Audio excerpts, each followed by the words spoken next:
A lot of people ask me to talk about manipulation, gaslighting, and the negativity of a relationship and how people can kind of push you to feel like you're not good enough. And I avoid this topic because it's typically just dark psychology. But in today's episode, I'm going to talk about manipulation tactics and making someone feel like they're not good enough.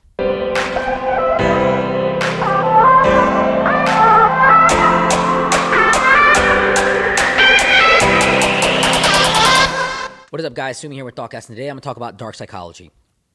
This is probably going to be cut up and taken out of context and thrown on the internet, but I'm going to talk about it because I need you to learn how to avoid these things. And I feel like by talking about this stuff, it may teach you how to step out of a toxic relationship or to kind of see the red flags of one beginning to happen.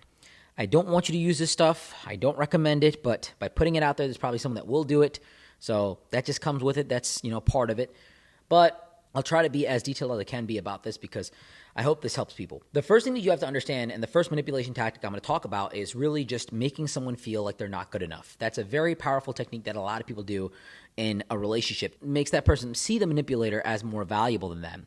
And that creates an emotional attachment because people want to be with people that are better than them. So the first thing you have to understand is when they first meet you, they're going to really agree with a lot of things that you say.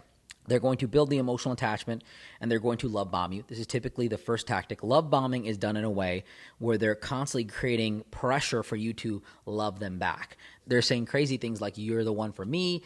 I'm so glad I met you. You've changed my life."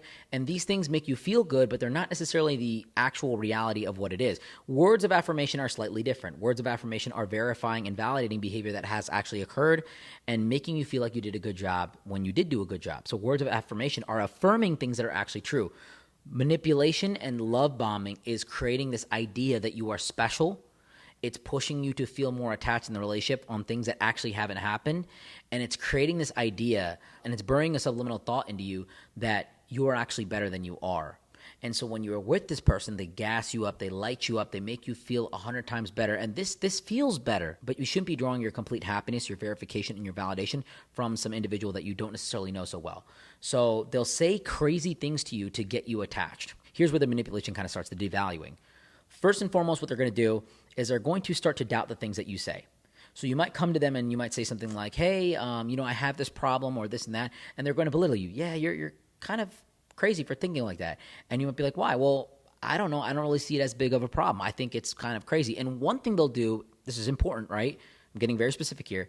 They'll almost look at you and try to rationalize what you're saying. Like, I don't know. It seems like you're kind of reaching a bit there. I'm not sure. I don't want to say that you are, but it seems like you are. See, it's that kind of conversation. It's that kind of tonality. It's that kind of stuff that slowly builds up. And what they do is they basically reject you for every single thing that you say. When you have a problem, they'll reject you and say that you're being crazy. They say that you're being delusional. They say that you're not really making sense. Even when it comes to infidelity, right? See, like, let's say you're calling somebody out for doing something that may seem like they're cheating, like they're going out and they're taking pictures with someone and they're staying over and they're not calling you or texting you, and they come back the next day. Like, you might very well be like, "Hey, what happened last night?" Like, they might call you and be like, whoa, relax. Why are you being so hostile? Why are you being so crazy? Like, whoa, you're being wild.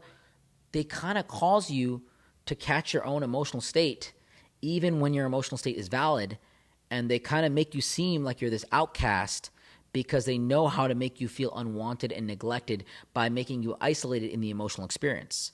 When you're coming at someone very hot and they react aggressive back, it actually validates those emotions in a certain way because you feel like they get defensive. But when someone is not being defensive, but they're being very calm about it and they're lulling back and they're like, "Whoa, you're being nuts.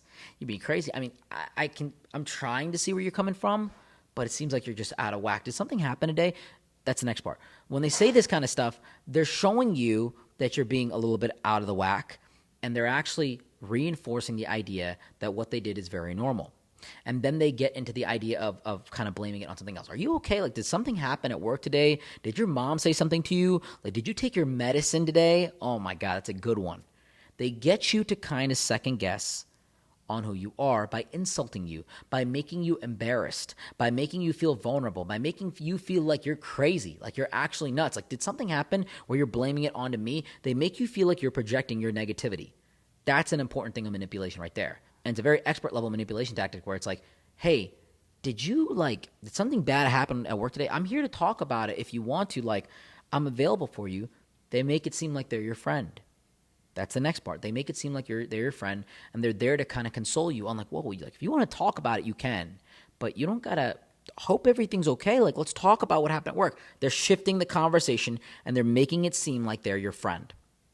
This is just one thing, too. There's a million things I could talk about dark psychology and manipulation. And, the reason I know this stuff is because I deal with people that have gone through this, and I have to kind of unwire and kind of pull apart the manipulation and kind of break it down step by step, showing them this is where it happened. This is where the manipulation happened. This is how you kind of got caught up. And this is what they're doing every single argument to get you to break down and feel like you're not good enough. That way, when you walk away and you were angry about something that you genuinely should have been angry about, you are now walking away calm down, controlled, whipped like a dog, and you have absolutely no idea what just happened, and you still feel that anxiety, you still feel that pain, and they continue to do those habits, and you've reinforced that behavior because they have won this argument. They have won the conversation, they have won the interaction, and they have proved to you that you're being nuts, and you're always crazy, and you're never good enough.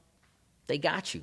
So you've got to understand the first step is love bombing and creating that emotional attachment, because without the emotional attachment, without the actual real connection, this doesn't work. Okay, manipulation does not work if you're just going up to people in the streets and you're trying to get them to do things. Like, it can work to some degree, but not really heavily.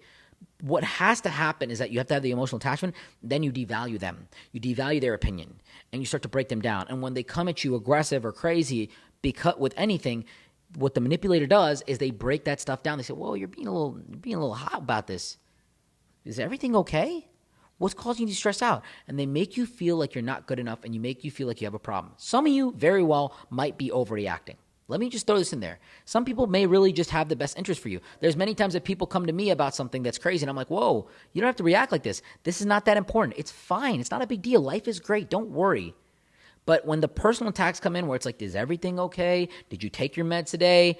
Did you forget to do something? Like, did your boss yell at you again? That's probably why you're mad.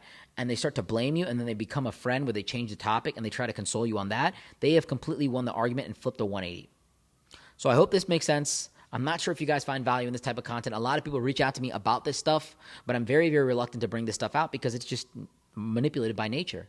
So hope this was valuable for you. If you ever have any questions or you feel like you're in a situation like this, definitely DM me. You can always connect with me in the resources down below. Big shout out to Candy for sponsoring this podcast and bringing you this material. If it wasn't for them allowing us to use this beautiful penthouse space, we won't be able to bring you this amazing content. If you're ever in the Cleveland area, hit them up. They will find you an apartment of your dreams. And guys, thank you so much for being here. It means the world to me that you would take some time out of your day to spend with me and to listen to me while I talk about this stuff. So until next time, Sumi out.